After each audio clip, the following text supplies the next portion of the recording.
وضو سے ریلیٹڈ کچھ احادیث ہیں جس کو میں واضح کرنا چاہ رہی تھی آپ کے سامنے. طہارت کی اہمیت پر ایک روایت آتی ہے. سیدنا ابن عباس رضی اللہ تعالیٰ عنہ کہتے ہیں کہ آپ صلی اللہ علیہ وسلم مدینہ کے کسی باغ پر سے گزرے. وہاں 2 آدمیوں کی آواز سنی جنہیں ان کی قبروں میں عذاب ہو رہا تھا. آپ صلی اللہ علیہ وسلم نے فرمایا انہیں کسی بڑے گناہ میں عذاب نہیں ہو رہا. پھر فرمایا ان میں سے ایک تو اپنے پیشاب سے احتیاط نہیں کرتا تھا اور دوسرا چگلی کھاتا پھرتا تھا. پھر آپ صلی اللہ علیہ وسلم نے ایک ہری ٹہنی منگوائی. اس کے 2 ٹکڑے کر کے ہر قبر پر ایک حصہ گاڑ دیا. صحابہ نے پوچھا یا رسول اللہ صلی اللہ علیہ وسلم آپ نے ایسا کیوں کیا؟ فرمایا جب تک یہ سوکھے نہیں شاید ان کے عذاب میں کچھ کمی ہو. اسے بخاری نے روایت کیا ہے. یہ حدیث طہارت کی اہمیت پر ہے. وہ اس اعتبار سے کہ نبی اکرم صلی اللہ علیہ وسلم کو غیبی امور میں سے ایک بات بتائی گئی. 2 آوازیں سنوائی گئیں 2 مختلف لوگوں کی.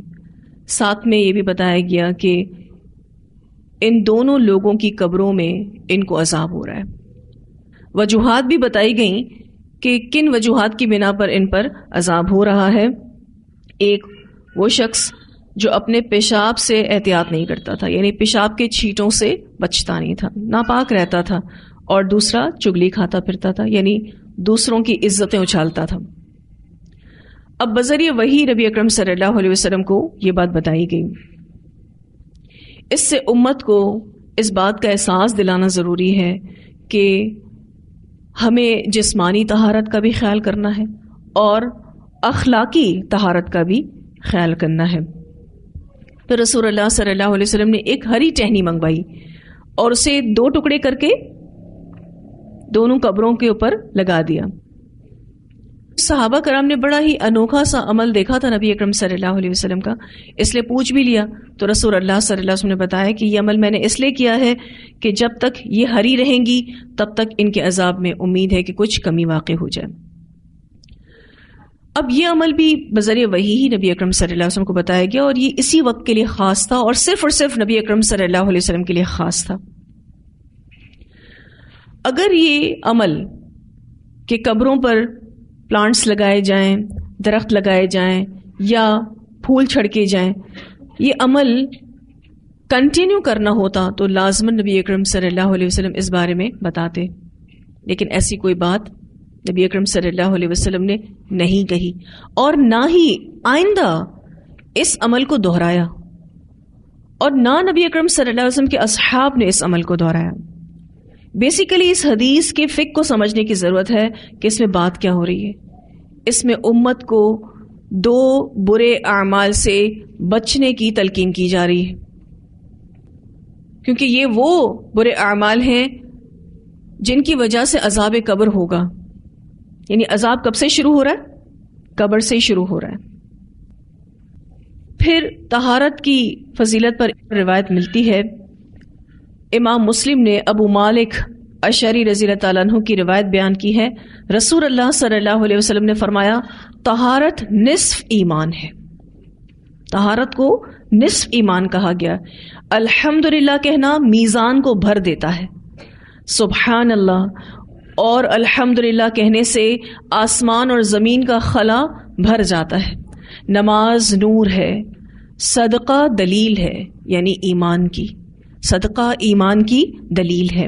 صبر روشنی ہے، قرآن آپ کے حق میں یا آپ کے خلاف دلیل ہے. ہر شخص صبح کرتا ہے تو اپنے نفس کو بیچ دیتا ہے، پھر اسے آزاد کرا لیتا ہے یا اسے ہلاک کر دیتا ہے. مسلم کی روایت ہے جیسا کہ میں نے ذکر کیا.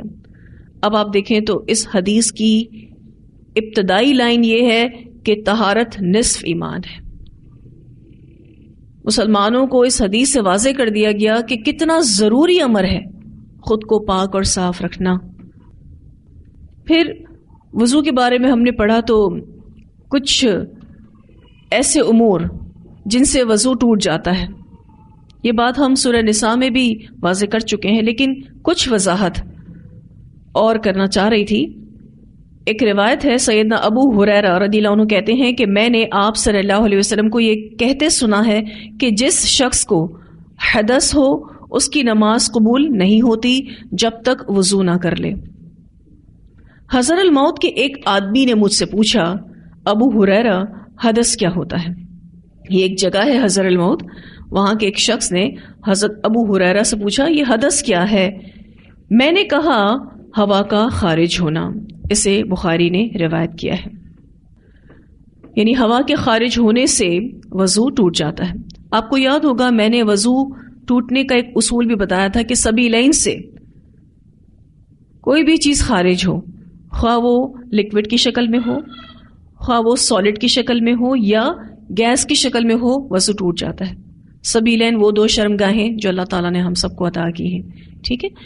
تو وہاں سے اگر کوئی بھی چیز نکلتی ہے، چاہے وہ لکوڈ کی شکل میں ہو، سالڈ کی شکل میں ہو یا گیس کی شکل میں ہو، وضو ٹوٹ جاتا ہے۔ ایک اور روایت آتی ہے، رسول اللہ صلی اللہ علیہ وسلم کے سامنے ایک شخص کی حالت بیان کی گئی جسے خیال آیا کہ نماز میں اس کی ہوا خارج ہوئی ہے، تو نبی اکرم صلی اللہ علیہ وسلم نے فرمایا نماز اس وقت تک نہ توڑے جب تک ہوا خارج ہونے کی آواز نہ سن لے یا اسے بو محسوس نہ ہو۔ اسے بخاری نے روایت کیا ہے۔ ابھی ہم اس سے پہلے والی حدیث میں کیا پڑھ رہے تھے کہ ہوا خارج ہونے سے وضو ٹوٹ جاتا ہے، خواہ وہ تھوڑی سی ہوا نکلے یا زیادہ، آواز کے ساتھ نکلے یا بغیر آواز کے۔ لیکن اس حدیث میں ہم دیکھتے ہیں کہ نبی اکرم صلی اللہ علیہ وسلم فرماتے ہیں کہ نماز اس وقت تک نہ توڑے جب تک ہوا خارج ہونے کی آواز نہ سن لے یا بو کو محسوس نہ کر لے۔ اس حدیث کا تعلق مریض سے ہے جسے وہم کی بیماری ہے، وہ جب بھی نماز پڑھتا ہے تو اسے ایسا لگتا ہے کہ اس کی ہوا خارج ہو گئی ہے۔ تو مریض کے لیے الگ حکم ہے اور جو صحت مند انسان ہے اس کے لیے الگ حکم ہے۔ صحت مند انسان کے لیے کیا کہا گیا کہ اگر وہ کنفرم ہے کہ اس کی ہوا خارج ہوئی ہے تو وضو ٹوٹ جاتا ہے۔ لیکن کوئی ایسا شخص جس کو وہم یا شک کی بیماری ہے، اس کو ایسا لگتا ہے کہ گیس پاس ہوئی ہے لیکن ہوئی نہیں ہے، ٹھیک ہے، تو اس کو کنفرم کرنے کے لیے یہ دو آپشنز دیے گئے، یا تو وہ آواز سن لے یا پھر بو محسوس کرے۔ تو ایک اصول یاد رکھیے گا کہ بیمار شخص کو کبھی بھی صحت مند شخص کے اوپر قیاس نہیں کیا جاتا۔ آسان کر دوں اگر اس جملے کو، تو جو حکم صحت مند کے لیے ہوتا ہے وہ حکم بیمار کے لیے نہیں ہوتا۔ پھر اسی طرح سے نواقض وضو اور بھی ہم نے پڑھے تھے کہ نیند آ جانے سے وضو ٹوٹ جاتا ہے، اسی طرح سے اونٹ کا گوشت کھانے سے وضو ٹوٹ جاتا ہے، اسی طرح سے مزی خارج ہونے سے بھی وضو ٹوٹ جاتا ہے۔ سیدنا علی رضی اللہ تعالیٰ عنہ فرماتے ہیں کہ میری مزی بہت نکلتی تھی۔ مزی کہتے ہیں وہ لیزدار پانی جو شہوت کے وقت لذت کے بغیر شرمگاہ سے نکلتا ہے۔ تو سیدنا علی رضی اللہ تعالیٰ عنہ فرماتے ہیں کہ میری مزی بہت نکلتی تھی، بہت طاقتور انسان تھے، اس وجہ سے بھی میں نے آپ صلی اللہ علیہ وسلم سے یہ مسئلہ پوچھنے میں شرم محسوس کی۔ وہ اس لیے کہ حضرت علی نبی اکرم صلی اللہ علیہ وسلم کے داماد تھے، اسی لیے ڈائریکٹلی رسول اللہ صلی اللہ علیہ وسلم سے سوال پوچھنا ان کو مناسب نہیں لگ رہا تھا، ان کو شرم محسوس ہو رہی تھی۔ تو انہوں نے مقداد بن اسود رضی اللہ تعالیٰ عنہ سے کہا کہ تم پوچھ دو میرے اس مسئلے کے بارے میں، تم نبی اکرم صلی اللہ علیہ وسلم سے پوچھ دو کہ اگر کسی کی مزی خارج ہوتی ہے تو کیا اس کو صرف وضو کرنا ہے یا غسل کرنا ہے، اس بارے میں وہ جاننا چاہ رہے تھے۔ مقداد رضی اللہ تعالیٰ عنہ نے آپ صلی اللہ علیہ وسلم سے پوچھا تو آپ صلی اللہ علیہ وسلم نے فرمایا اس میں وضو ہے، یعنی اس سچویشن میں صرف کیا کرنا ہے، وضو کرنا ہے، اس کے لیے غسل نہیں ہے۔ اسے بخاری نے روایت کیا ہے۔ ایک اور روایت آتی ہے اس بارے میں، آپ صلی اللہ علیہ وسلم نے فرمایا مزی خارج ہو تو اعلی تناسل یعنی شرمگاہ کو دھو لو اور وضو کر لو، ٹھیک ہے جی، بخاری کی روایت ہے۔ تو اس سے یہ بات پتہ چلتی ہے کہ اگر کسی کی مزی بھی نکلتی ہے تو اس کا وضو ٹوٹ جاتا ہے۔ اب آپ دیکھیے کہ اونٹ کے گوشت کو کھانے سے بھی وضو ٹوٹ جاتا ہے، حالانکہ اور بھی گوشت ہیں جیسے کہ بکری کا گوشت، بکرے کا گوشت، گائے کا گوشت، لیکن ان سب کو کھانے سے وضو نہیں ٹوٹتا. صرف اور صرف ایک گوشت کے بارے میں بتایا گیا، وہ ہے اونٹ کا گوشت، جس کو کھا لیا جائے تو وضو ٹوٹ جاتا ہے. اس کی کوئی حکمت نہیں بتائی گئی، کوئی ریزن نہیں بتایا گیا. بالکل اسی طرح سے جیسے ہم نے موزوں کے مسح کے بارے میں پڑھا تھا، تو اللہ سبحانہ تعالیٰ نے مسح کا کیا طریقہ بتایا؟ جرابوں کے اوپر سے مسح کرو، کیونکہ دین رائے کی بیسس پر نہیں ہے نا. ایک اور روایت آتی ہے، سیدنا انس رضی اللہ تعالیٰ عنہ فرماتے ہیں کہ آپ صلی اللہ علیہ وسلم 1 ساع پانی سے لے کر 5 مد تک پانی سے غسل کر لیا کرتے تھے. 1 ساع پانی یا 5 مد پانی 2.5 لیٹر پانی ہوتا ہے، یعنی 2.5 لیٹر پانی. اس سے نبی اکرم صلی اللہ علیہ وسلم غسل کر لیتے تھے اور 1 مد پانی سے وضو کر لیا کرتے تھے. اسے بخاری نے روایت کیا ہے. 1 مد پانی ½ لیٹر پانی، آدھے لیٹر پانی سے نبی اکرم صلی اللہ علیہ وسلم وضو کر لیتے تھے اور 2.5 لیٹر پانی سے غسل فرما لیا کرتے تھے. یہ بیان صرف اور صرف کفایت شعاری کو اختیار کرنے کے لیے ہے اور اسراف سے بچنے کے لیے ہے. اس حدیث میں وضو اور غسل کے پانی کی مقدار کو مقرر نہیں کیا جا رہا کہ آپ جب وضو کریں گے تو اتنا ہی پانی یوز کر سکتے ہیں، اس سے زیادہ نہیں، ٹھیک ہے، اور غسل کے لیے اتنا ہی پانی یوز کر سکتے ہیں، اس سے زیادہ نہیں. یہ بات یہاں نہیں ہو رہی. نبی اکرم صلی اللہ علیہ وسلم کم از کم پانی استعمال کرتے تھے، کیونکہ آپ صلی اللہ علیہ وسلم کفایت شعار تھے اور اسراف سے بچنے کی کوشش کرتے تھے. ٹھیک ہے، تو بہت سارے لوگ اس حدیث کو پڑھ کے کیا گمان کرتے ہیں کہ اس میں وضو اور غسل میں استعمال ہونے والی پانی کی مقدار کو متعین کیا جا رہا ہے، مقرر کیا جا رہا ہے یا فکس کیا جا رہا ہے. تو ایسا نہیں ہے. کچھ لوگ پوچھتے ضرور ہیں کہ جب ہم میت کو غسل دیتے ہیں تو کیا پھر اس کے بعد ہمیں بھی غسل کرنا ضروری ہے؟ تو یہ واجب نہیں ہے، آپ سے وضو بھی کر سکتے ہیں. آگے اللہ سبحانہ تعالیٰ فرماتے ہیں وَإِنْ اور اگر کنتم ہو تم جنوباً حالت جنابت میں فَطَّهَرُوا تو طہارت حاصل کرو. فَطَّهَرُوا سے مراد یہ ہے کہ غسل کر لو. وَإِنْ كُنْتُمْ جُنُوبًا اب اگر تمہیں حالت جنابت لاحق ہے، یعنی تم نے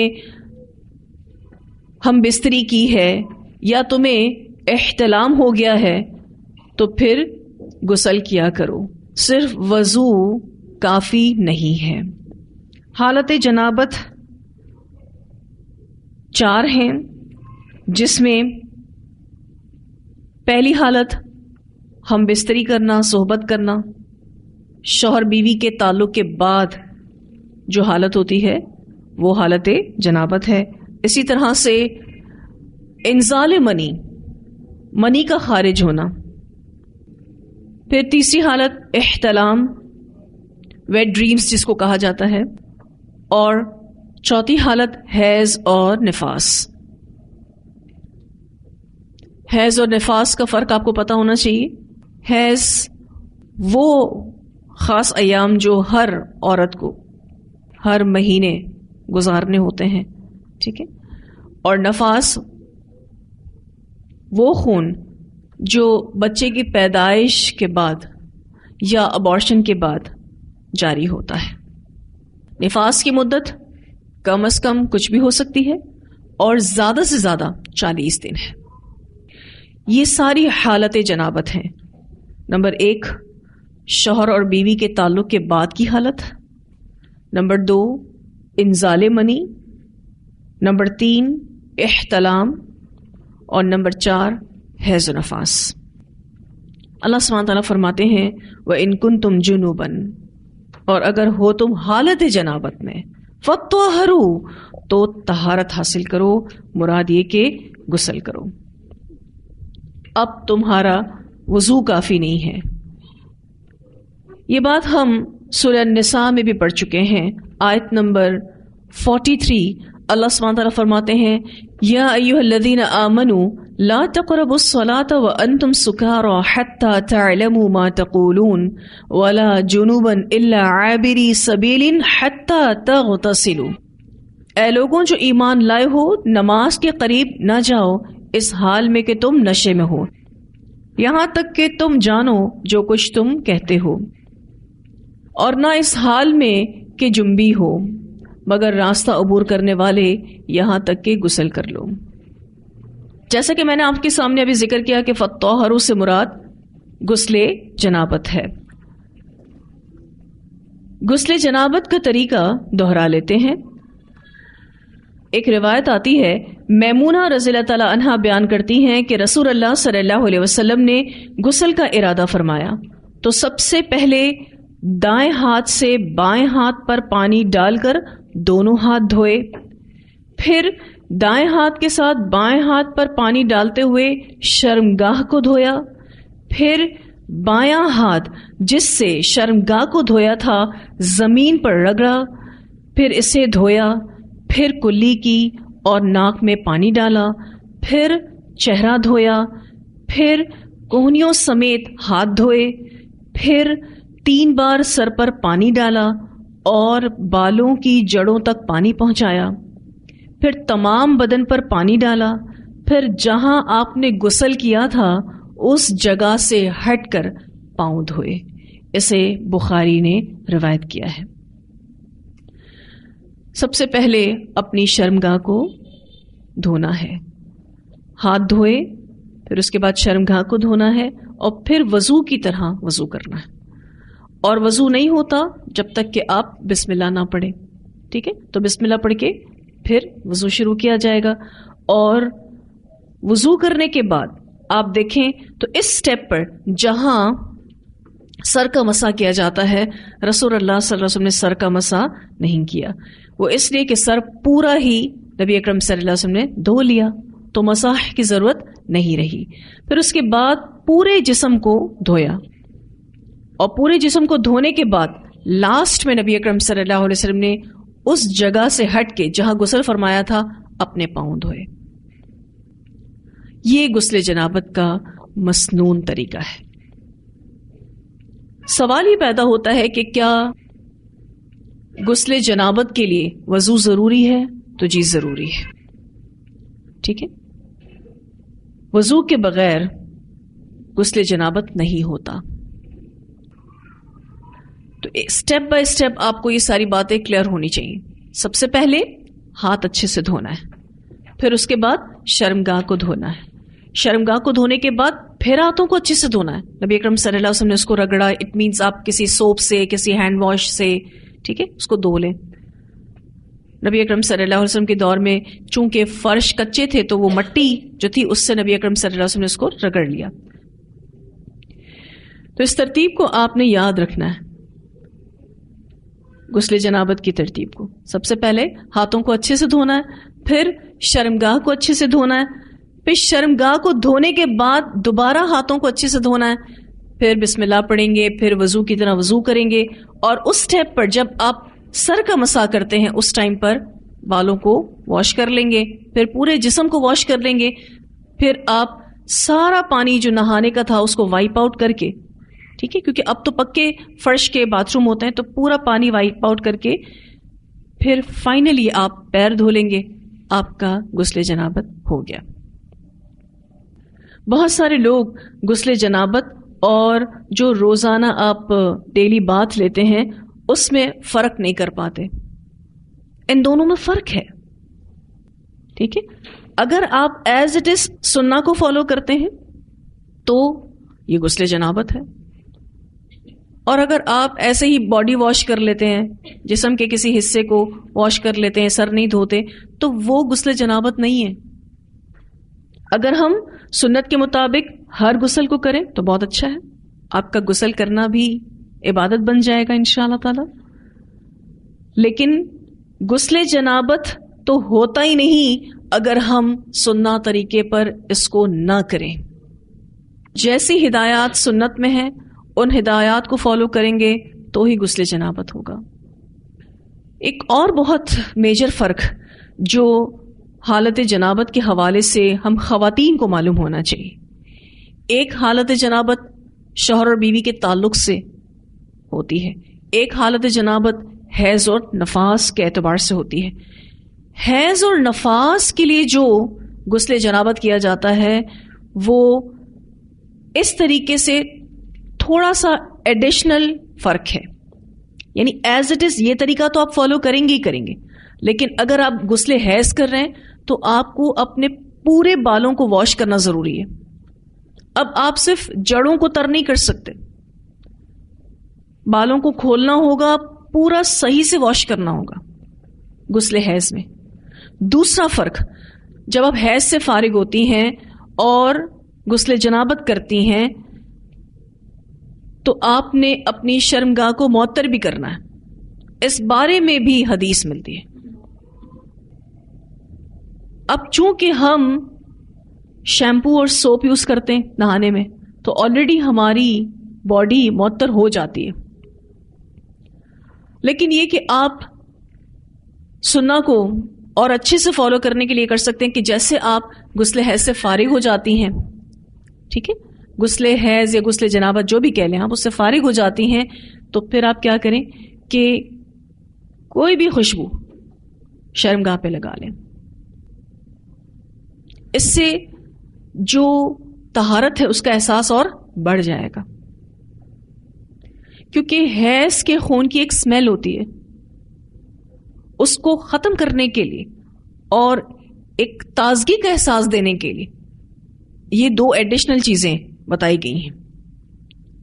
دوبارہ سے آپ کو ریپیٹ کر رہی ہوں کہ دیکھیں، اگر آپ نے حیض سے فارغ ہو کے اور نفاس سے فارغ ہو کے غسل کرنا ہے، جب خواتین حیض سے یا نفاس سے فارغ ہوتی ہیں تو وہ غسل جنابت کریں گی۔ اس میں ایز اٹ از طریقے کو تو فالو کرنا ہے، دو ایڈیشنل چیزیں بھی ہم خواتین کو کرنی ہے۔ بالوں کو پوری طرح سے کھول کر اس کو دھونا ہے اور شرمگاہ کو معطر کرنا ہے۔ یاد رہے گا انشاءاللہ۔ اور آپ دیکھیے کہ یہ انصار خواتین تھیں جنہوں نے نبی اکرم صلی اللہ علیہ وسلم سے اتنے ڈیپ مسائل کے بارے میں سوال کیا، اور آپ صلی اللہ علیہ وسلم انصار خواتین کی تعریف فرماتے تھے کہ ان کے سوالوں سے بہت ساری خواتین کو رہنمائی مل گئی۔ ایک انصاری خاتون ہی آئی تھی یہی غسل جنابت میں حیض کے حوالے سے پوچھنے کے لیے، تو آپ صلی اللہ علیہ وسلم نے یہ دو فرق بتائے۔ اب شوہر بیوی کا تعلق قائم ہوا ہے، صحبت ہوئی ہے، ٹھیک ہے، انزال منی ہوا ہے، ٹھیک ہے، احتلام ہوا ہے، تو غسل جنابت کا طریقہ وہی ہے، ٹھیک ہے۔ اب اگر حیض کے لیے غسل جنابت کرنا ہے یا نفاس کے لیے غسل جنابت کرنا ہے تو دو ایڈیشنل چیزوں کو اور فالو کرنا ہوگا، اور آپ کو غسل جنابت اور ڈیلی باتھ کا فرق پتا ہونا چاہیے۔ اللہ سبحانہ تعالیٰ نے آپ کو واضح کر دیا کہ اگر آپ کا وضو نہیں ہے تو آپ کو وضو کرنا ہے نماز پڑھنے کے لیے۔ اگر آپ کو حالت جنابت لاحق ہے تو اب وضو سے کام نہیں چلے گا، آپ کو غسل جنابت کرنا ہوگا۔